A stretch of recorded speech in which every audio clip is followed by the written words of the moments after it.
All right, welcome everybody. Thank you so much for checking out this edition of the podcast. I'm super excited. I've got my friend Kevin Choe here hanging out. He's in New Jersey, of all places, Yeah, right. traveling the world. And we recently got a chance to hang out at the Bigger Pockets conference, and we've just been getting to know each other a bit. And so we thought definitely that he should be on the podcast because Kevin is just, he's got his hands in so many cool things.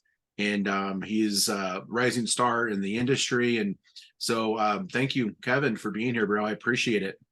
No, thank you. It means a lot getting all these, like getting invited to speak on other people's podcasts, especially for people like you know, like high level operator, you got your own software and all those stuff. And for me to be on this podcast, it's like I'm honored.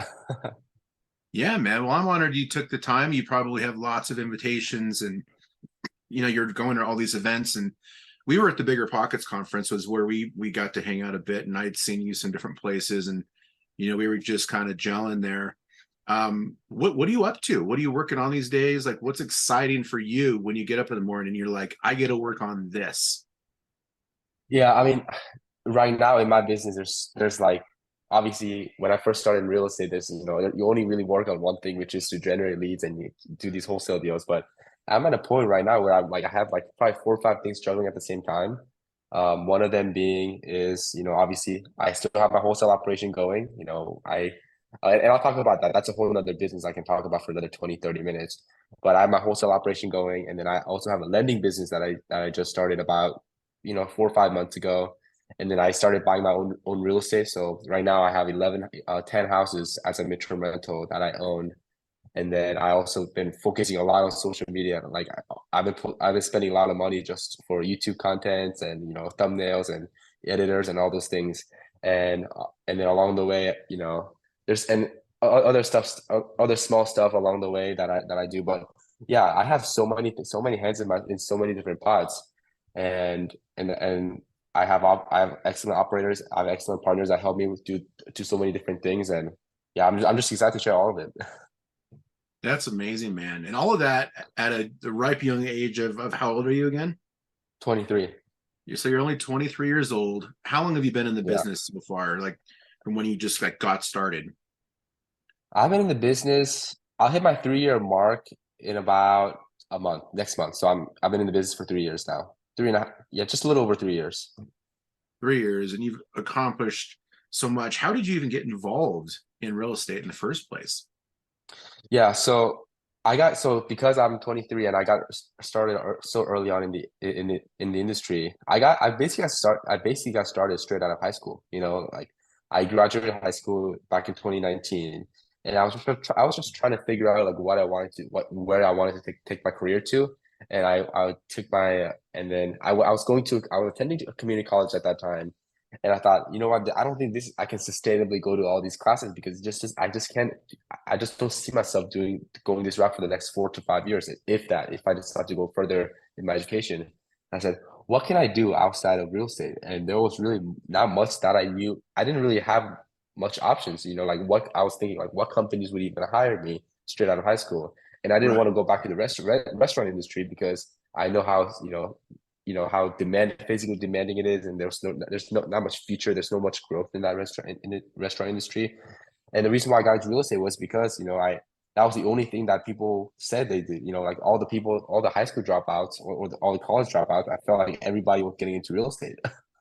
So Well, that doesn't say I much for it, though, that we attract a lot of people who couldn't succeed in other industries, right? Or oh yeah, dropouts. It's kind of a weird thing, right? Like, okay, well, I want to have some success and I haven't been able to succeed in anything else, so I'm going to do real estate now. Like it yeah. doesn't really click.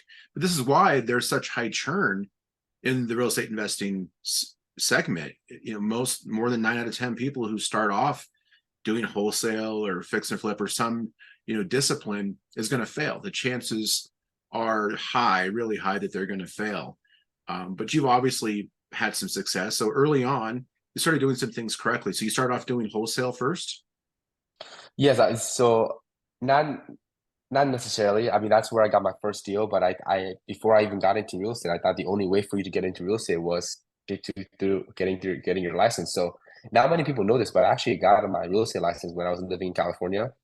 And I don't have it anymore, but I never even used the license because as soon as I passed my license test, I was like, you know what, like I'm just gonna go straight into wholesaling because I don't want to depend on other buyers or other sellers to make me the money that I need to make.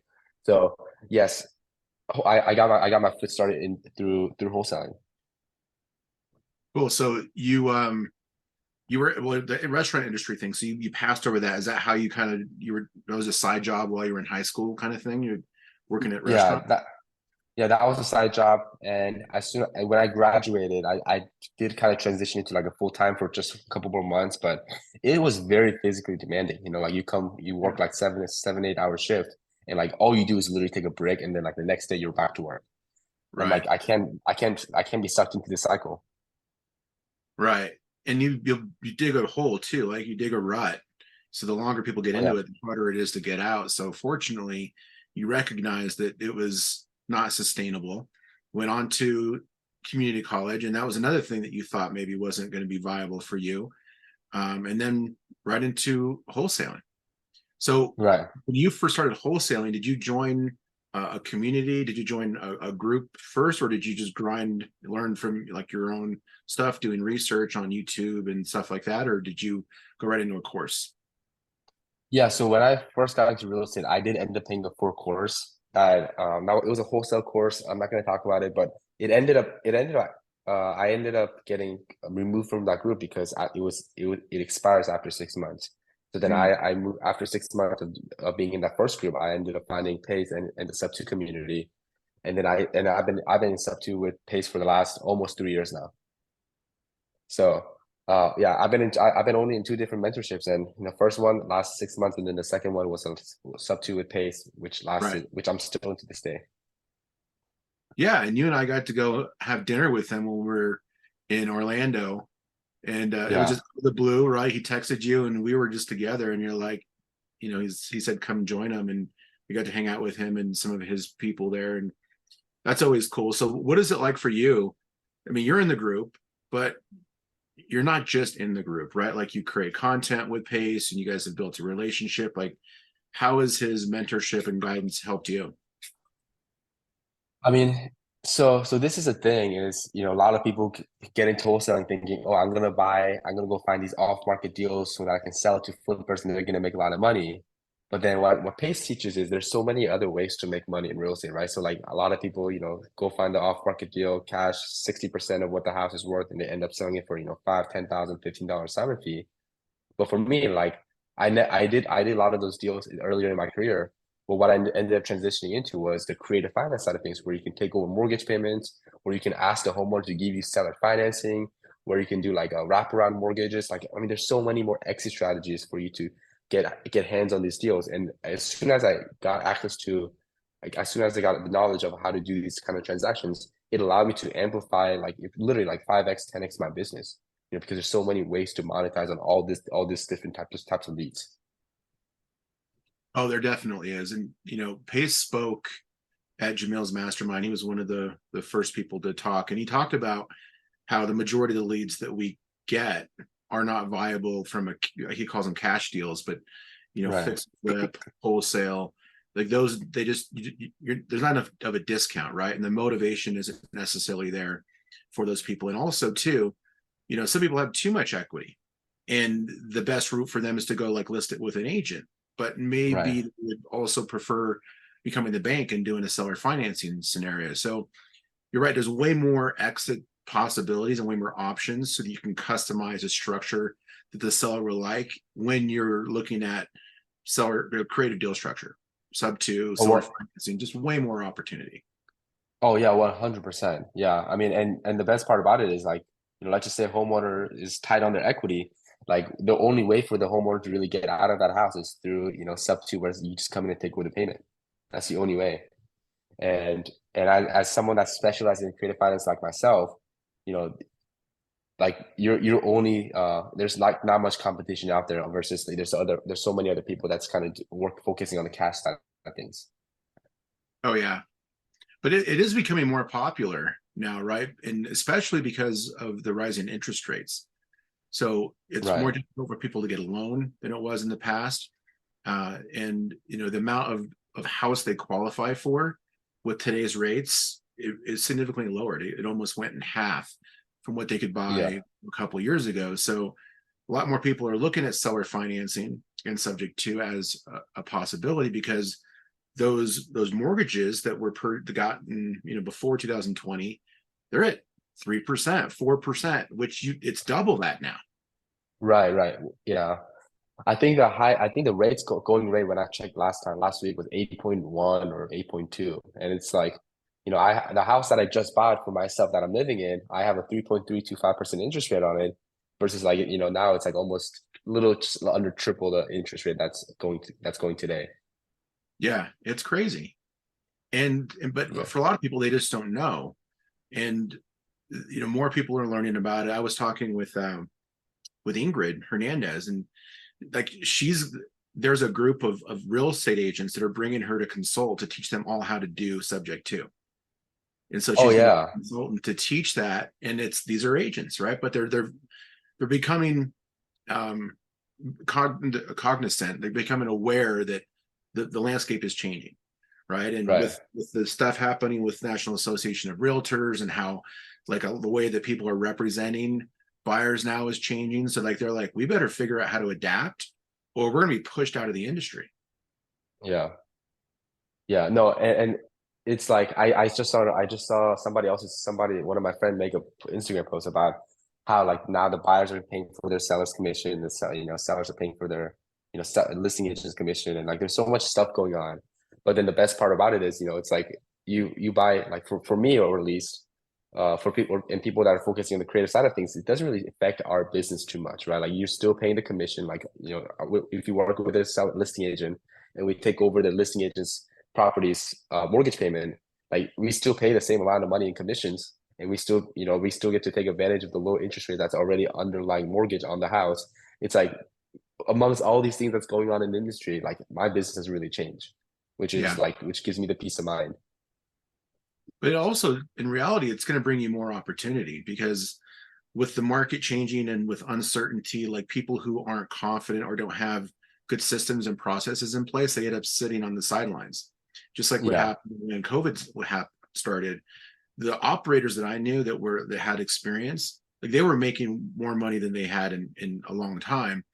But people who were newer or didn't have a ton of experience, they just didn't have the confidence to like still stay in the game. They backed out, or they got a lot more conservative on their offers, or however else they were positioning themselves, like just so they could spread that risk across, Right.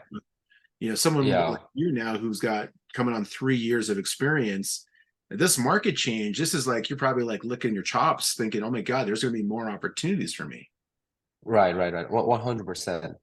Yeah, and the higher the rates go up, more opportunities there are for me. Like it's like if the rates go up, I know how to monetize on that opportunity, and even if the rates go down, I still know how to monetize on that opportunity. So it's like when you have that confidence in knowing, okay, I don't care if the markets go up or down, or the rates go up or down, like I'll still be able to make money no matter what. And Oh that's yeah. that, and that's that nothing gives me more peace of mind than like having that knowledge, and nobody can take that away from me. Oh, no one can take it away from you. And also it's very valuable, right? Right. So like when is Kevin Choe going to start doing his own mentorship, his own Oh course, yeah. coaching? Yeah. I mean that I don't have any plans on that, but who knows? So for you, you know, doing social media and being out there in the space then isn't really about anything that you're potentially selling, but why do you put so much time and effort in social media and being in the industry? Like what's your goal for people knowing who you are? Yeah, so just in the last 3 months, 4 months, I really spent a lot of my time and energy into social media because I really truly believe social media is the new currency, right? So like the more attention you have, more opportunities you'll be able to bring to the table for you and your partners and your business, and which eventually drives up your revenue in your company. So for me to spend this time on social media, like it allows me to gain so much more just like people come to me with deals. People say, hey, can you give me, 5 grand, and I'll give you a certain return on that 5 grand. People come to me saying, hey, like one of the best, like the house that I'm living in right now, or the house that I used to live in, I bought that house from social media. Somebody saw me on Instagram saying I buy houses here in Arizona. I take over mortgage payments. And he came to me saying, hey, I have a homeowner that's open for you to come in and take over the mortgage payment. And I literally bought that house. So um like all those opportunities come from social media, you know what I mean? Right. And every single one of my deal flow comes from social media. So it only makes sense for me to put it out there because the piece of content that I put out maybe today, I might make money on that for I might make money on that like 2 years down the road, but that piece of content is still there. It is. Yeah, and you're providing value too. So like you're doing social media, but you're not like recording what you had for breakfast, right? You're talking about real Right. estate, you're talking about what you're working on. It's education, it's inspiration for people. It's Yeah. showing people like, man, this 23-year-old guy is out there making a killing. I can do it too, right? Like, Oh, and so that's 100%. one of the coolest parts is that you can show them that anybody can do this business as long as they apply themselves and they do what they're supposed to do every day. Right, right. Yeah. And I mean, even without even real it's like there. So if you look at my YouTube channel, I posted a lot of cold calling videos for that videos that I cold call myself. And Mm, I had a lot of people that come to me saying, hey, I watched your cold calling videos. I use this exact same line that you used on your video, and I ended up getting an offer accepted. And I think I'm closing on that house in about 3 weeks. Like, yes, I didn't make any money on that transaction, but just the fact that I can go out and, put myself out there, and, the 3 years that I took to learn this, people can take that in, less than 2 months and master it, and they go get deals out of it. Like that already is enough of like an emotional income for me. yeah, it is fun, really. Isn't it really fun? Like someone you helped comes up to you at an event, like, oh my God, I watch your stuff, or like, I really like that you did this or that, or I found my very first deal doing something that you taught me how to do. Like that's so fulfilling. Yeah, yeah. And there's nothing more like I'm like, what more can I put out there so that people can start learning all these things? Like nothing better than that. Absolutely. So Yeah. when you were learning this process, like what was the most difficult part for you? Like what was the largest obstacle that you had to overcome to really believe like, okay, I'm having success. I'm successful now. Uh, oh my gosh. This is this is such a great question. I think a lot of the success in real estate has very little to do with the information that you have. This is my opinion because I mean like you as you own data company provider, like a lot of people have like I can have a same if you give me a piece if you give me 100 houses that's on the market for sale and you give it to me and you give that exact same 100 list to someone that's kind of got their ball rolling, they've done like 2 or 3 deals here and there, Mhm. like it's exact same information that they have, but the implementation and the ability and for someone's ability to change put that implementation into action is really what sets everybody apart. So for me, in my opinion, I think information and not and the knowledge is very important. However, for me, I think your ability to your the timeline on how quickly you implement things and your mindset on, okay, I'm not gonna overthink this problem, I'm just gonna go out and get it, is what sets like 85% of the successful investors out there versus people that are just kind of struggling. For sure. Yeah, mindset. Is that what you see? Is that what you see too? I'm kind of curious to see hear your perspective. I think it's true, but you didn't answer my question. Okay. My question was, what was the biggest obstacle you had to overcome to really Okay. feel like you start having success? And this, yes, I do want to talk about what I think are holding people back, and I agree with you. But can we take a step back? I'm really curious. Like, was there something that you struggled with, or did you just like take it and it worked and you just kept scaling, or was there something else that like you had to get help with from somebody or something that was a challenge for you? The biggest mindset shift that I had to overcome was because obviously, like I said earlier, I started when I was in high school, and when I kind of got started, when I started got into real estate, I'll post things on my story where I say, "Hey, I'm getting into real estate, and this is my business card, or this is what I help homeowners with."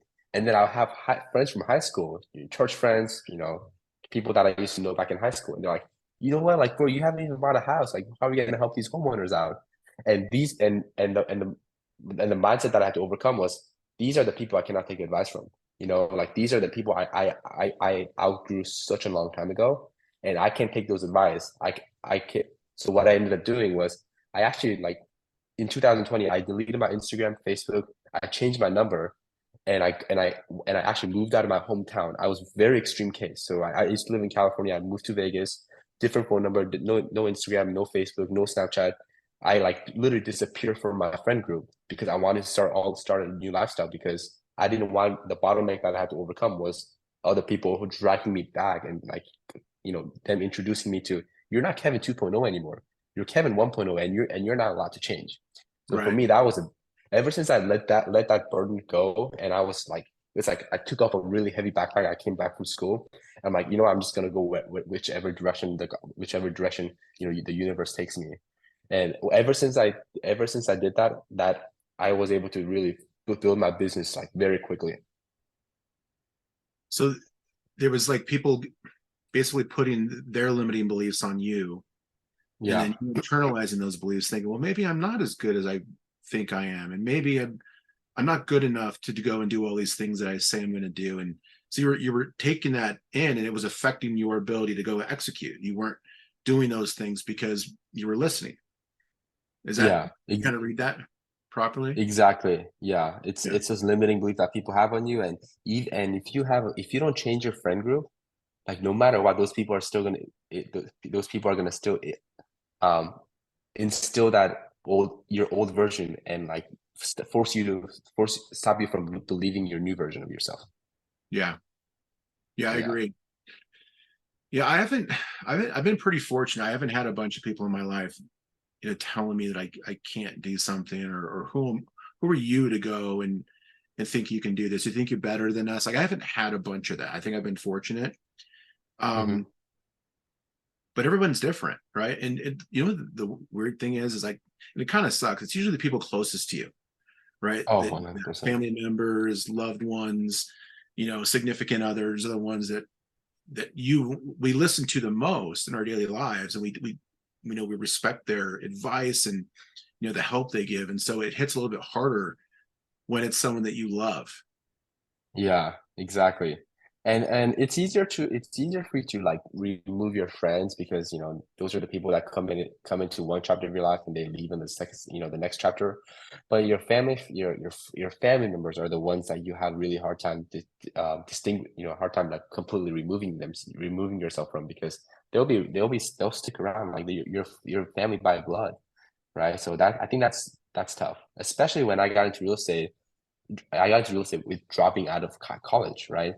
Mhm. And and and my parents immigrated here when I was 10 from Korea. And when dropping out of college in a Korean culture is very unacceptable, And I have an older sister that went to UCLA, one of the most prestigious schools. And it was like my sister went to very, prestigious college, and I ended up dropping out and trying to get started in real estate. There's a huge, huge gap between me and my sister, and dropping out of college was also another thing. So like, but obviously I can't completely detach myself from them, from my dad and my mom.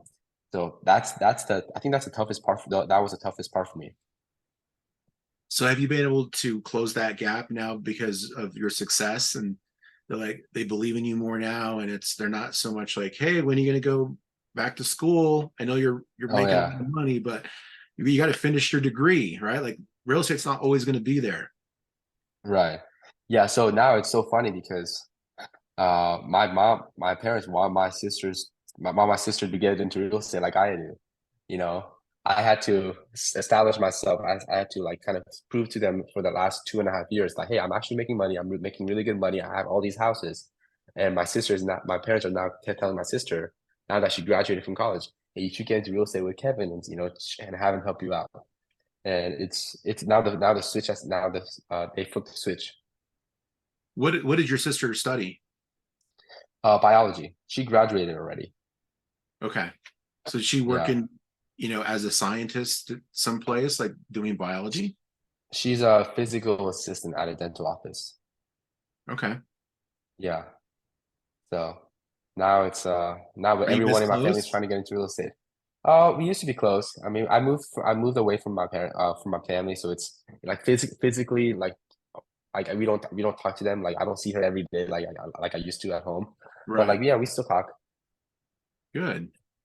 Yeah. Yeah, well, it sounds like they're on board too, right? So that's still like a good support system, when they're rooting for you, and now they're trying to get other people to follow in your footsteps. That's probably a bit of a mind, what, where people who like didn't believe in you just a few years ago now are like telling people to go follow in your footsteps. Right, right, right. Yeah, and you just have to pioneer your own journey, and like it's like nobody in my family has walked this path, and I kind of saw this path that I knew this path was the right path for me, but like nobody was like, okay, well, are we going this way? Like I think it's a little dangerous. So, but what I did was I cleared the path for my family to follow, or if they decide to follow me, Yeah, So I think that's a great thing, man. I mean, it's your family, but it's also people, your Instagram family and your TikTok family and all these people that follow you, who get to follow you in your footstep, and they don't know you. But that's kind of why we're doing this too, right? So people can get to know you, because right, they typically just see like the one who's teaching and cold calling and executing. um what's next for you? Like, is there anything that's coming up that's exciting, anything that's coming up that you're a little scared of? Like, what's on your roadmap as you grow? Like, you've got so many businesses going. Uh, for me right now, I know I just completed my 100th creative finance deal about 3 weeks ago, and I Congratulations. truly thank you so much. I I, truly believe I truly believe I have something to offer that most people don't, and I wanna be able to document the things that I've learned. I want to be able to document my journey so that people that are getting into the real estate space can start learning from me, like not in terms of mentorship or coaching like that, but just watch my YouTube video, be inspired that hey, like this can be done at any age. Like I started when I was 19 and 20, and I'm at a point where like I got 10 houses, I crank out deals, I have it's different sources of income coming in, and I want to be able to shine the light through other people by putting myself out there on social media platforms, which is the reason why I'm go really heavy on YouTube. oh yeah, it's huge, man. It does take a lot of time and effort, and now you've got a brand to protect, and Yeah. you've raised the bar though, right? So like, you can't do what you did a couple of years ago and still think that you have that same level of success, right? Like, the bar is always being raised, and so it sounds like you're adding in your own portfolio, which is awesome. Yeah. When you said you're lending too, so tell me about the lending piece of it. Is it transactional lending? Or are you actually JVing? Are you doing a combination? What does the lending side look for you? It's transactional lending. So people come to me saying, "Hey, I have a $3,000 earnest money I have to put down on a house, and can you help me with the $3,000?" And I'll help them out with the $3,000 earnest money. And my typical turnaround time is about 30 days. So I usually fund like small gap funding, things like that. Mhm. That's awesome. Is there Yeah. a lot of administrative overhead in a business like that? Like, keeping track of all the paperwork and timelines, and following up, and maybe even like some sales and marketing to bring in those leads. Is there a lot to that business? Yeah, I wouldn't really say there's a lot of marketing to it because a lot of the people that come to me for money, like people that say, "Hey, can you help me with earnest money?" There are a lot of more repeat clients. So like one Mm. person, borrows money from me 3 weeks ago, they might come back to me, 2 weeks later saying, "Hey, I have another deal I need help funding for." So once you have set clients, you don't really need to have a lot of clients that you borrow that you don't need to go out and get your own self clients because you have more opportunities within your existing database, then you'll have to go out and get your own. Right. Yeah. I Pretty got to cool. bring you in some of those deals. You and I would make, pretty good money. Like if I bring you in some of those deals and say, hey, here's the Yeah, big 3 grand. I'd love to be part of that. I have my hands in some different things too, and obviously, I'm involved with Privy, and I've got some other projects I'm working on. I'm doing some deals. I want to get more into doing more investing, more actively. And so that's one of the reasons. That's part of the reason why I wanted to bring you on, is because I want to learn, from stuff like a hundred deals that you did. through Yeah, seller finance or through sub two or creative? yeah, all creative. Yeah, Well, that's exciting, man. So that's in 3 years, with 30 deals a year on average around, but you probably this last year have done way more than you did like the first year, right? yeah. This year I'm at around deal 70. So the last 2 years, the first 2 years of me being in real estate, I've maybe done 20, 30 creative finance deals. So Wow. majority of it has been this year. I'm at like deal 70 or 71 today. That's pretty amazing. What's Yeah. of all the deals you've done this year, which one are you most proud of? That's oh my God, I love the questions you're asking me because like nobody really asks me this kind of question. Um, I think the deal that I'm most proud of is my primary residence.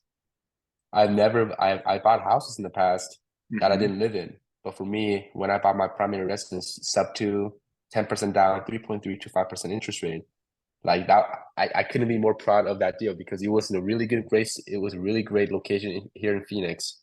It was really good interest rate. House came all furnished, and it had a pool. Everything that I wanted in the house, I actually had it, and I think that's the deal that I'm most proud of. Everything else, like I ended up just selling to other people, but my house specifically, I have so much like I'm so that's my very proud moment. Oh, I bet it is. Does this part Yeah. of you being proud about a deal, is it like what you had to go through in the negotiation to actually get it to the closing table? Like the harder the path was, the more fulfillment you get once that closing happens. Oh, 100%. Yeah, 100%. Yeah, you get more fulfilled because it took you so long. Like for me to find my primary residence, I wrote it down. I wrote down exactly what I wanted, and I wrote it down 9 months ago. And 9 months afterwards, I ended up finding that house. One of the couple of requirements was I wanted to be in a great part of town that I want to live in. I wanted at least 3 bedroom, two bath with a pool, and I wanted it to come furnished with all the furnitures intact. And I ended up getting every single one of them. It was like manifestation in real life. How did that deal come to you? Was it some off-market marketing? Was it through social media and a JV, or did you get it from the MLS? How did you find it? It was actually I taught other people how to do this, no equity kind of stuff to opportunities to other people here in town, here in Phoenix. And they actually did reach DM me on Instagram saying, "Hey, I have this opportunity for you. Do you want to buy it?"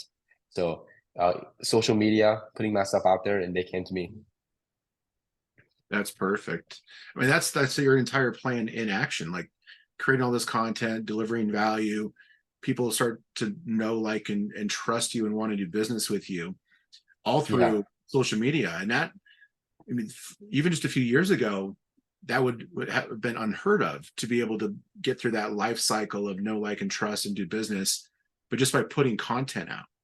That's what's really unique about what the opportunity that we have as entrepreneurs today is the ability to put our message out there through these social platforms and build that trust and actually get business from it. right, right. And those videos are always gonna be there unless YouTube takes it down. Those videos will always be there, and they will generate me opportunities after opportunities after opportunities. And like you can only really win with having YouTube videos. Oh yeah, and it takes a lot of time too, right? I think anybody that's starting off on social, there's a time period where you're just putting content out for the sake of building the consistency and getting better at generating the content and editing and just being good at that job, because it takes a while. It doesn't just happen overnight. Right. Sorry, my AirPod died. But no worries. Um, yeah. Now, and the social media, and then on top of that, social media it requires skill. It's not like anybody can really do social media. You have to learn how to tell stories. You have to get other people, engaged in what you're posting. So it is a very active skill that I'm learning at the moment. And just like you having this podcast, it's like I'm learning a lot from you. Like you ask some really, really great questions, and I'm like, I gotta write this down because like those are the questions that I want to start asking when I have my podcast. So and yeah, it requires skill. That's awesome. And consistency. A lot of people started off and they don't see huge amount of traction early on, so they give up on it. I'll say, no, this doesn't work. This was a waste of my time. But when you listen to like some of the big YouTubers out there and people who have success on social media, it's just about like putting the work in, being consistent, getting that content out there, and then eventually you start to get some success, some followers. People start liking your stuff and following it, and then maybe you get lucky and get a viral, video. But those are rare. Right. Yeah, it really is. And to be honest, I go into social media thinking, I mean, at the end of the day, if I get deals out of it, great. But if not, if I end up not getting any deals, or if I end up not making any money, at least I put my stuff out there, and hopefully this one person that got a deal, that at least somebody got a deal out of it, and that changed their life. Maybe it's their first deal. You know what I mean? Oh yeah. Is there a Yeah. video that you put out there and you were just like surprised by how many people liked it or engaged with it or views? Like you're like I have another video that I created that I really liked, that I put a lot of time and effort in, and Oh yeah. nobody watched it. And then this one is going viral, and you can't figure it out. Like, do you have a story like that? I was so shocked to see like cold calling videos of me cold calling videos. I was so shocked that it went really well. Truly. Hmm. I'm like, why would anybody in the right mind watch somebody else cold call? But like one of my top 10 out of my top 10 performing videos, out of my top 10 performing videos, I would say 6 of them are cold calling videos. Truly. And I'm like, I They're can't believe longer too, right? They tell you like try to keep them at about a minute. Like those go more viral, but yours they're probably longer calls, right? Like how long are some of those videos? it's a compilation of more. It's like combination of 3 or 4 phone calls. So it's usually like 15 to 25 minutes. Okay. Yeah. So I'm like, I can't believe people would, and it's one of those things that you're like, I spent so much time on this video. There's a couple of videos that I spent a lot of my time on. It's like I got like maybe 800 views, but then like some videos I just post, and it gets like 3,500 views. It's a little weird. It's a little like interesting. But there's a way to double down on that, right? To be able to be like, okay, now we know these perform better. That's the content people want to see. And then you can chop those up into little mini segments too. Like for those people that don't want to watch a 15-minute, but they want to see a 30-second like objection overcome, where like you overcome Right, some right. objection like really quickly, and they're like, oh, and by the way, can people hear the person on the other end of the call talking, or do they just hear you? No, they hear me, but I blur out all the address and the agent's phone number, or the agent's name, so it's truly a conversation.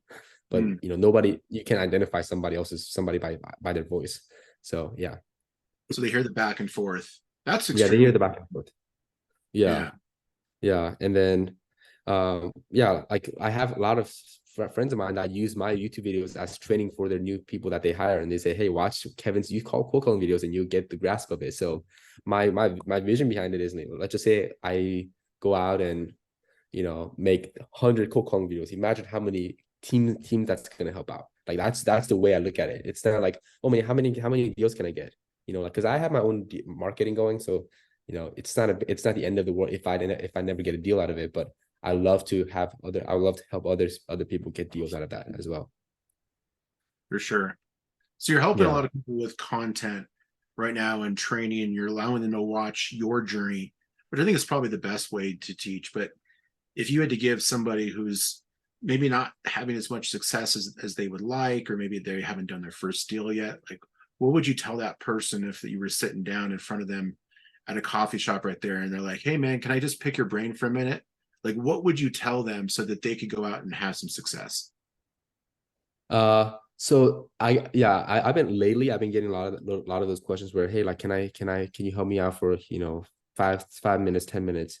And I really think, have one of the best, and I hope I'm answering your question this time.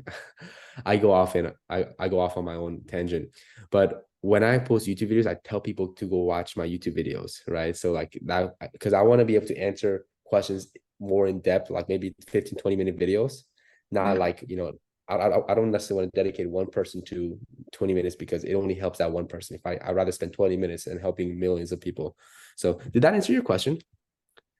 A little bit. So I do like that, and I agree with it. Right, Kevin Choe is hard to scale. Right, you're one Yeah. person, but you're doing that through social media and by being on podcasts. But if there was one piece of advice that you could give people that you think Yeah. that is kind of universally valuable, what would that Uh-huh. be? Universally valuable. I think I I used to have like so many different opinions, but right now I think it'd be sales, right? Because I think just you being able to talk to sellers and like learning the skills of sales, you can just talk to anybody. Like Right. you like the questions that you asked me, they're such great questions, and those are the questions that like if I was a seller and you're the buyer, like it would be really effective because you learn that skill of sales. So I think universally sales for sure. Yeah, I think it is too. Yeah, Steve Trang has a really good sales and negotiation course that he launched recently. Actually, I want to get him on the podcast, and that reminds me too. I got a question. So you're going to start your own podcast soon, Yep. right?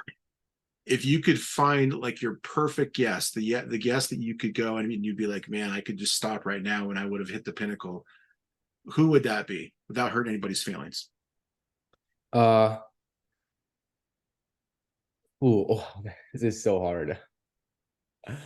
I think if obviously Pace is like not outside of Pace because I feel like Pace and I like text all the time so I can get him on the podcast. But if I were to get one person that I don't have access to yet, it would be Graham Stephan Graham because Stephan. Graham Stephan is the one that got me into real estate. Truly, I watched his YouTube videos and he was in the same position where he dropped out of college where he got rejected by like Pepperdine University in California and he got into real estate as an agent when he was 18. So I got inspired by that and then I joined I got into real estate. So if like I would love to have Graham Stephan on my podcast. Awesome. That's cool, man. So you're a Graham Stephan fanboy. Is that safe to say? On the down low, yeah. On the down low, right? Well, that's awesome, man. Well, maybe I can help that happen. I don't know him personally, but now we've got this documented, and we got to get it in front of him. Get him on Yeah, your podcast. that's Um, right. well, that's awesome, man. Well, listen, I really appreciate you taking the time. I know that anybody who listens to this is going to learn some stuff, get inspired. Just what you've been able to accomplish so far in your short career. I can only imagine where you're going to be in 10 years, 20 years. So I mean, just congratulations, man. I think it's really inspiring what you've been able to create, and you're a go-giver too. Like you just give, you're not expecting anything in return. And yeah, there's benefit for it, and everybody should look for a way of monetizing and maximizing, leveraging their position they're in, and not feeling bad about it, right? Because you are giving first. And so I Right. just want to thank you for taking the time with us, man, and sharing some stories and dropping a bunch of nuggets too. Thank you, man. It really means a lot for me to get on your podcast. I watched you doing all these challenges with Pace, and I said I'd love to get connected with Benson. Hopefully one day. And man, we got connected at Bigger Pockets, and we went to dinner together, and now we're doing podcasts. Like I'm just so excited, like truly. I am too, man. I'm excited about you digging into Privy and then having you back, right? And then Yeah, we'll talk to people about some of the things that you've done in your business to leverage data, technology, automation. And so you guys keep an eye out for that. We'll have Kevin back with some new stories, some new successes. He'll probably launch 2 more businesses by then, yeah. and have some more stuff for us. So keep an eye out for that. But Kevin, thank you so much, brother. I really appreciate you taking the time.